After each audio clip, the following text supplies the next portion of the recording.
ज्ञान देते देते अगर उन्होंने अपने जीवन को तुम्हारी भलाई के लिए लगा दिया तो आप उसको परमात्मा तुल्य सब कुछ मानते हो और उनके जाने के बाद भी उनकी प्रतिमा मूर्तियां बना के उनकी पूजा करते हो। किस चीज की पूजा हुई? नेक कर्मों की पूजा है, उनके गुणों की पूजा है। आप सभी को राधा स्वामी। देखिए, जो आज का सत्संग का विषय है उसमें महाराज जी ने बताया कि इंसान जो है वो माया के रूप में फंसता जा रहा है। माया के अनेकों रूप है। इंसान एक फंदे से निकलता है तो दूसरे में फंस जाता है। संत सतगुरु सहारा हमें इन माया के फंदों से बचा सकता है। और साथ ही महाराज जी ने बताया कि संतों मौज अरबों में एक कोई समझ पाता है। जिन्होंने संतों मौज को समझा उनका जीवन बदल गया, उनके जीवन के नारे वारे हो गए। और साथ ही महाराज जी ने बहुत प्यारी प्यारी बातें सत्संग में बताई है।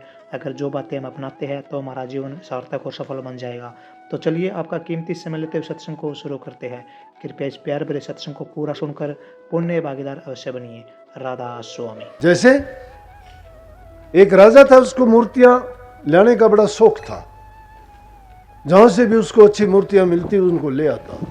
एक बार उसको बहुत सुंदर सुंदर मूर्तियां मिली। 3 मूर्तियां लाके उसने रख ली। 3 मूर्तियां लाकर रख ली उसने। तो एक दिन वहां जो सफाई करने वाला था, सफाई करने लगा सुबह सुबह, एक मूर्ति गिरी, टूट गई। मिट्टी की थी, टूटनी थी वो। तो 2 दिन बाद, 10 दिन बाद, 5, 10, 20 साल के बाद कभी भी टूटती मिट्टी की थी। ऐसी तो कोई चीज है नहीं दुनिया में जो बनी है वो बिगड़ेगी नहीं। राजा ने जब देखा सुबह सुबह नुकसान कर दिया, उसको बुला के कहने लगा कि तूने क्या किया है? कहने लगा जी हो गया। राजा ने कहा मृत्यु दंड दिया जाए इसको। मृत्यु दंड दे दिया। राजा के देखते देखते उसने दोनों मूर्तियां और तोड़ दी जो 2 बच गई थी। राजा हैरान, कहने लगे ये क्या किया? बोला मैंने ये वो काम किया जो 2 आदमियों के जीवन बचा देगा। बोला क्या मतलब? कि मेरे से एक मूर्ति टूटी है, आपने मुझे मौत की सजा दे दी। ये मूर्तियां भी टूटने वाली थी, कभी टूटेंगी। अगर वो एक एक करके टूटती 2 आदमियों को और मृत्यु की सजा मिलती। इसलिए मैंने उनकी सजा को बचाने के लिए 3 महीने कर दी। मुझे तो पहले ही मृत्यु दंड है, मुझे तो पहले ही मृत्यु दंड है। 2-3 दंड मृत्यु के मुझे मिल नहीं सकते। राजा के दिमाग में बात गई, ये बात तो सत्य है। इंसान को हालात कभी सोचने के लिए मजबूर करते हैं। राजा कहने लगे आपको ये शिक्षा कहां से मिली, कैसे आपने जाना? बोले कि मैं इन चीजों से विचार करता हूं कि जो परमात्मा हमारे लिए जो अवसर देता है वो उसकी मौज में होता है। और जो हमेशा हमारे लिए अच्छा करता है, अच्छाई को जब हम खुश होकर स्वीकार करते हैं तो उसको इसी प्रकार से बुराई को भी स्वीकार कर लेना चाहिए। कि आपसे पहले मैं किसी अमीर आदमी के पास नौकरी करता था, और नौकरी जब करता था तो उस आदमी के पास में कोई वो फल खाने लगा, लेकिन उस फल को जब उसने काट के खाना शुरू किया वो बहुत कड़वा था। कड़वा था, उसने वो उठा के मुझे दे दिया। वो इतना कड़वा कि मुंह में भी नहीं ले सकता, लेकिन क्योंकि मेरे मालिक ने मुझे वो दिया था, उसने दिया, मैंने उस चाव से खा लिया सारा। वो मुझे पूछने लग गया कि आपको ये कड़वा नहीं लगा? मैंने जवाब दिया कड़वा था। फिर आपने क्यों खा लिया? बोले अब से पहले आपने मुझे कई बार बहुत बड़ी मीठी मीठी और अच्छी अच्छी चीजें दी हैं। जब वो अच्छी चीजें आपने दी थी तो वो भी तो मैंने खाई थी ना। आज अगर एक कड़वी चीज दी तो मैं क्यों नहीं खाऊंगा उसको? वो भी मैंने स्वीकार कर ली। कितना ज्ञान छिपा हुआ है बात में। बोला राजा मैंने उस जगह से सीखा कि जो परमात्मा हमें लाखों प्रकार की अच्छे गुणों से नवाजता है, अगर कभी बुरा अवसर, बुरा टाइम या कभी कोई कष्ट और दुख आता है वो भी हमें उसी तरह स्वीकार कर लेना चाहिए। हमारे बस में तो नहीं है ना, इंसान के बस में है कि बुरा ना करे। लेकिन इंसान क्या करता है, कई बार हालात से कभी मजबूर ना हो, कभी भी अपने संयम को ना खो। जब गौर करोगे मालिक आपको रास्ता देगा।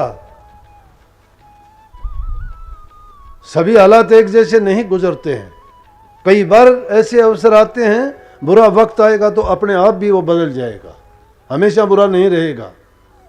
कई बार तुम उस बुरे अवसर को टालने का प्रयास करोगे तो टल जाएगा, कई बार जो है वो टलने के बाद भी दोबारा उठाएगा, कोई बात नहीं, लेकिन खत्म होगा वो, क्योंकि समय जब बदलता रहता है। लेकिन हमें अपने विचार नहीं बदलने चाहिए, हमें लड़खड़ाना और घबराना नहीं चाहिए।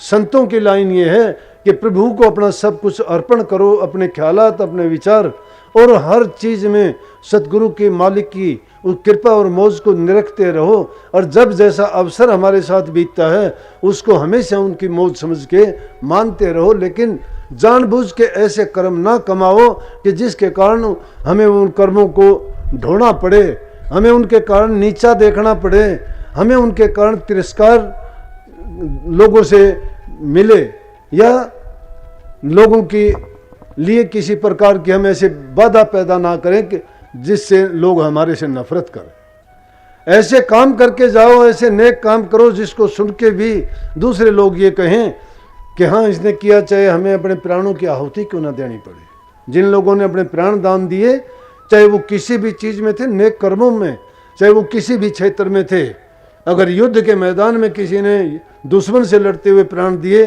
तो आप उसको शहीद कहते हो। किसी ने समाज कल्याण के लिए अपना जीवन दिया तो आप उसको महान कहते हो।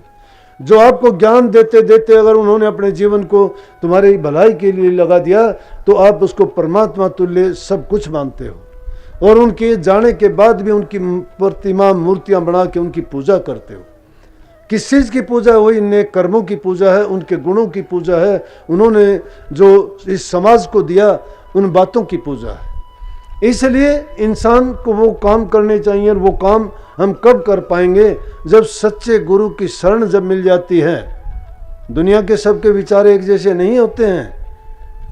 आप अपने बारे में बहुत अच्छी तरह जानते हो, अरे लोगों का तो कहने वाला क्या, परमात्मा को भी नहीं बख्शते, नहीं बख्शेंगे वो, पता नहीं कुछ का कुछ क्या बक देंगे, कीड़ी का हाथी बना देंगे, राई का पर्वत बना देंगे, समझ गए?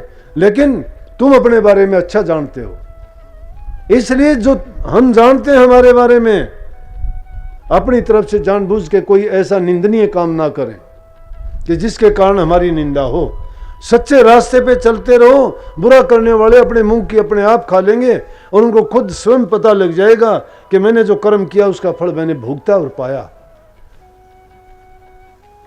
लेकिन गुरु ने जो तुम्हें नाम बख्शा है, जो तुम्हें करने के लिए हुक्म दिया है, और जिसके कारण ही हमें सब कुछ प्राप्त हुआ, दुनिया के ग्रंथ, पंथ, इतिहास और सब महापुरुषों की वाणी ये फरमाती है कि जो प्रभु के नाम का सुमरण करता है वो सब अलामतों से, सब बीमारियों से बरी हो जाता है, बल्कि अपने जन्म मरण के जंजाल से भी छूट के वो सदा के लिए अमरत्व को प्राप्त हो जाता है। इसलिए जीवन रहते हुए अपने नेक ईमानदारी से सारे काम करें, लेकिन गुरु ने जो हमारी ड्यूटी लगाई है उसे नाम को कभी ना भूलें, नाम को ना भूलें। नाम में अपने मन को तभी लगा पाओगे जब आप इन बुराइयों से अपने हृदय को साफ कर लोगे। ये कोई पाखंड पूजा नहीं है, अपने आप को अच्छा बनाने के लिए अपने मन को पवित्र बनाओगे, इसके अंदर जो बुरी भावनाएं भरी पड़ी है उनको निकाल दोगे, बुरे ख्यालात से बरी हो जाओगे, तो हृदय के अंदर जब प्रेम अपने आप हिलोरे मारेगा, विरह अपने आप इसमें पैदा होगी, भक्ति रूपी पेड़ तभी इसमें ऊंचा बढ़ सकेगा। उस नाम की दौलत को हासिल करने के लिए नित्य प्रति उसकी कमाई करने पड़ेगी। और जब भी मन भटकता है, जब भी कुछ विरोधी विचार, ख्यालात और बुराइयां मन में आने लगती हैं, उस वक्त में गुरु को याद करो, गुरु के दिए हुए नियम, कायदे और जो मर्यादाएं बांधी हैं उनको याद करो, और फिर अपने जीवन की तुलना करके देखो कि मैंने ये जीवन किस प्रकार से यहाँ तक लेके आया हूँ। लोक लाज की तरफ ध्यान देखो कि लोग क्या कहेंगे। जब ये चीजें ये तुम्हारी रखवाली करेंगे, तुम्हें बुराई करने से बचा देंगे, तुम्हें रास्ते से भटकने नहीं देंगे। जो इसे भटकाव से बच जाता है वह निडर बन जाता है। डर इंसान को मौत से लगता है, और यहाँ संत मत में आदमी को जीते जी मरना सिखाते हैं, और जीते जी मरने वाला अपने सिर धड़ की बाजी लगाता है। वो ये परवाह नहीं करता कि मुझे मेहनत करनी पड़ती है, मुझे कष्ट उठाने पड़ते हैं, मेरे लिए ये काम है वो काम है, नहीं। किसी भी काम को वजन मत मानो। जब वजन नहीं मानोगे, बेपरवाह होकर काम करोगे, आपका काम आप नहीं सतगुरु करेगा, मालिक करेगा। सोच लेना, जब भी तुम कहोगे, जब वो मस्ती आ जाएगी, कभी आपको थकान नहीं होगी। क्यों होगी? थकान कब होती है? जब हमारा किसी चीज में मन नहीं होता, जब हम दिल से उसको करना नहीं चाहते, जब हमारे ख्यालात उसमें नहीं जुड़ते हैं। जब ख्यालात हमने दुनिया की तरफ से हटा के प्रभु की ओर जोड़ दिए हैं, तो उसमें उसका ये गुण है, उसमें आनंद ही आनंद है, उसमें निडरता है, उसमें निर्भयता है, उसमें अडोलता है, और उसमें हर प्रकार से शांति है। तो उसको प्राप्त करने के लिए जरूरी है कि उस नाम का सुमन करना, एकांतवास करना। एकांत में जाके कुछ भी ना करो। कही है ना, बुरी संगति से अकेला भला। एकांत में जाके कुछ भी ना करो, आराम करो, एकांत रहो। नहीं कर सकते। नाम जिसने लिया है, गुरु से जो जुड़ा है, उसको ख्यालात दूसरे नहीं आ सकते। जहां कहीं भी रहोगे, आपको गुरु की याद, नाम की याद, सुमन के बारे में, ध्यान के बारे में तुम्हारा सोया हुआ मन कभी तो जागेगा। इसलिए गुरु के साथ नाता जब जोड़ा है, तो गुरु की बात को मानो, उनकी मौज को परखो और उनके कहे हुए वचन की पालना करो। काल दूर से देखता रह जाएगा, पास नहीं पटक सकता। तो सबको बहुत बहुत आशीर्वाद भाई। ये इसीलिए मैंने कहा कि आज का दिन बड़ा नेक दिन है। हजूर महाराज जी ने जो जो कार्य किए, वो आज प्रगट रूप में है। प्रेम की सच्ची मूर्त थे। किताबें लिखी तो सारी प्रेम पे लिखी। भक्ति करने का नुक्ता बताया तो प्रेम, प्रीत और प्रतीत का बताया। भजन लिखे तो प्रेम रागनी लिखी। घर मकान बनाए तो प्रेम भवन नाम रखा। बच्चों के नाम भी ऐसे ही रखे। क्यों कहा कि प्रेम भक्ति है। ये भक्ति का दूसरा रूप प्रेम है। प्रेम और भक्ति एक ही चीज है। प्रेम तो नहीं है तो भक्ति नहीं है वो। इसलिए प्रेम एक से ही होता है, और दुनिया में एक तो परमात्मा ही है। उसका लखा एक सतगुरु है, वो भी एक ही है। वो बीच की कड़ी है। बीच की कड़ी कोई निकाल दोगे तो वहां किसके साथ जुड़ोगे? इसलिए गुरु के साथ जुड़ जाओ, गुरु उससे जोड़ देगा। गुरु बीच का काम जो करता है, उस कड़ी को मजबूती से पकड़ लो, उसी से जुड़ गए, शब्द से जुड़ जाओगे। गुरु को पकड़ लो, जहां गुरु जाएगा वहां तुम भी चले जाओगे। यह उस इंजन की भांति है जो रेल के डब्बों को खींच के मंजिल तक पहुंचा देता है। गुरु भी वो इंजन है जो शिष्यों को लेके और उनको उनकी मंजिल पे लेके जाएगा। चाहे वो डब्बों में इंजन थोड़ा होता है, डब्बों में ताकत थोड़ी होती है।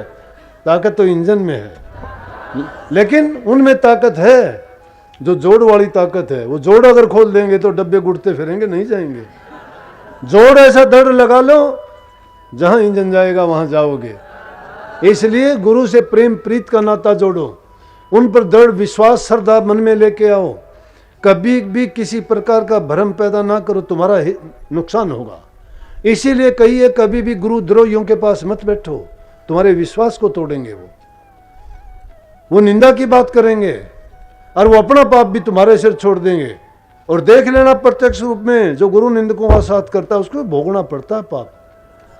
वो चाहे कितना भी साफ हो, कितना भी अच्छा हो, कितना भजन करता हो, अगर निंदक का साथ कर लिया उसको भोगना पड़ेगा। उस पर वो पाप आके जरूर गिरेगा, क्योंकि उसने बांट दिया वो। इसलिए गुरु निंदकों का साथ नहीं, गुरु द्रोहियों का साथ नहीं, नास्तिकों का साथ नहीं, वो कुसंग है। उनका संग करने से ही जीव का बहुत नुकसान हो जाता है। इसलिए कही है कि तुम गुरुमुखों का संग करो। गुरुमुख वो हैं जो गुरु की महत्ता जानते हैं, गुरु का गुणगान करते हैं, नाम की चर्चा करते हैं।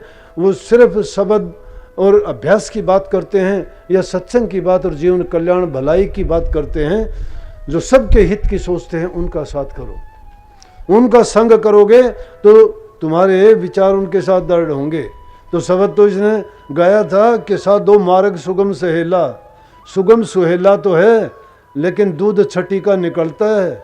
जिस दुनिया में हम रहते हैं उस दुनिया में ये लोग टिकने नहीं देते। भले इंसान को तो बिल्कुल नहीं टिकने देंगे, क्या क्या उपाधियां उठाएंगे, ऐसी ऐसी उपाधियां। मीरा बाई ने बेचारी ने क्या लिया? मीराबाई भी परेशान होकर कहने लगी कि घर वाले परिवार वाले बड़ी उपाधि उठाते हैं, मैं क्या करूं। उनके गुरु थे रविदास जी, वो चोला छोड़ चुके थे। किसको लिखे किसको कहे, कुछ समझ नहीं आई। तुलसीदास जी थे, तुलसीदास जी को एक पत्र लिख के भेज दिया और उसमें क्या लिखा कि मेरे घर परिवार वाले रिश्तेदार नातेदार सभी अब तो दुश्मनों जैसे हो गए हैं, बड़ी बड़ी उपाधियां लगाते हैं, उपाधि बीमारियां तूफान खड़े करते हैं, बड़ा कष्ट और दुख देते हैं। अब आप मुझे लिख के भेज दो कि मैं क्या उपाय करूं, जो आप कहोगे वो करूंगी। आप लिख के भेजो। उन्होंने लिख के भेजे कि जिनका राम स्नेह ही नहीं है, जो राम स्नेह ही नहीं है, गुरु भक्त नहीं है, उन लोगों को तज देने में कोई पाप नहीं है। और उन्होंने तहरीर लिखी कि ध्रुव ने अपने बाप को छोड़ दिया, विभीषण ने अपने भाई को छोड़ दिया, भरत ने अपनी माँ को छोड़ दिया, राजा गु को उसने बल्कि प्यार जोड़ लिया, अपनी माता को छोड़ दिया। यह चाहे वो हमारे कितने ही प्यारे क्यों ना हो, लेकिन जो राम के स्नेह ही नहीं है उनका संग करने में तुम्हें नुकसान है, कोई दोष नहीं उनको तजने में, आपका पाप नहीं, आप छोड़ दो। ऐसे लोगों को छोड़ देने में ही भलाई है। तो ये उन्होंने लिख के भेजा। मैं मेरी बात नहीं कहता, मैं तो महापुरुषों की जो बात होती है वो आप तक पहुंचाने का प्रयास करता हूं। गुरु महाराज की कृपा है, जो उनकी प्रेरणा होती है वो बात कही जाती है। और इसलिए भी कहता हूं ताकि आप में कोई इस तरह की बुराई ना आ पाए, ऐसे कोई खरपतवार आपकी खेती में ना पैदा हो कि आपकी भक्ति को बर्बाद कर दे। इसलिए सच्चे भक्त बन के जियो, गुरुमुख बन के रहो, गुरु भक्ति को दृढ़ करके करो, उसी पर जोर दिया है। तो अर्जुन महाराज जी ने जो प्रेम का पाठ पढ़ाया, उस प्रेम को, प्रेम फैलाओ, प्रेम बढ़ाओ। घरों में प्यार नहीं है, घर नरक हो जाएगा। संगति में प्यार नहीं है, दुर्गति में बदल जाओगे। अगर तुम्हारे मन में प्यार नहीं है, सबके दुश्मन बन जाओगे। प्रेम का खेल है। इसीलिए तो कही थी, मैं बताई थी कि प्रेम जात को जात नहीं देखता, प्रेम तो प्रेम देखता है। प्रेम था इसीलिए तो मेरा भाई राजपूत घर में होके और छोटी जाति का रविदास को गुरु बनाया। इस बात की उसने चिंता नहीं की। परिवार वालों ने कहा हम राजपूत और तू किसको गुरु बनाती है? बोले कि भक्ति में जाति नहीं होती, ज्ञान की जाति नहीं होती, वो प्रभु भगत है। और जो प्रभु भगत है वो सबसे ऊंची जाति है। वो चाहे चंडाल भी क्यों ना हो, लेकिन वो गुणों से लबरेज है, गुणों से भरा हुआ है। जो गुणहीन है वो चाहे ब्राह्मण भी क्यों ना हो, उसकी शक्ल देखने में भी पाप चढ़ता है। और जो गुणों से भरपूर है, वो चंडाल क्यों ना हो, तो भी वो हमें हर प्रकार से अच्छा लगता है और हमारे हित के लिए काम करता है।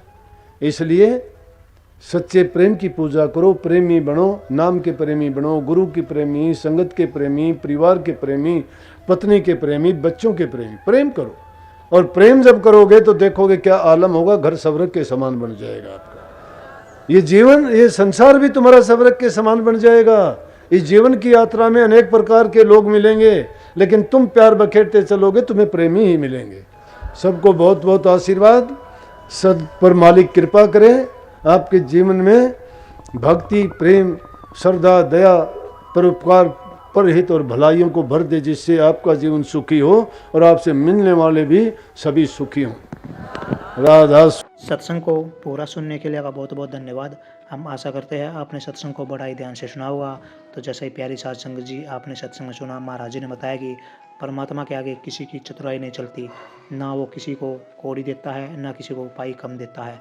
गुरु जी महाराज जी ने बताया कि भक्ति करो तो निष्काम करो, सतगुरु से सतगुरु को मांग लो, क्योंकि हम जब पेड़ कोई पकड़ लिया तो फल फूल अपने आप मिल जाएंगे।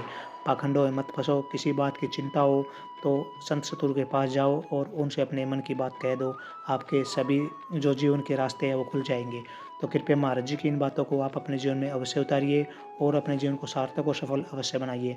और साथ ही अगर आपको सत्संग अच्छा लगा तो कमेंट बॉक्स में राधा स्वामी लिखकर पुण्य भागीदार अवश्य बनिए। मिलते हैं जल्दी एक नए और बहुत ही प्यारे प्रवचनों के साथ। तब तक के लिए राधा स्वामी।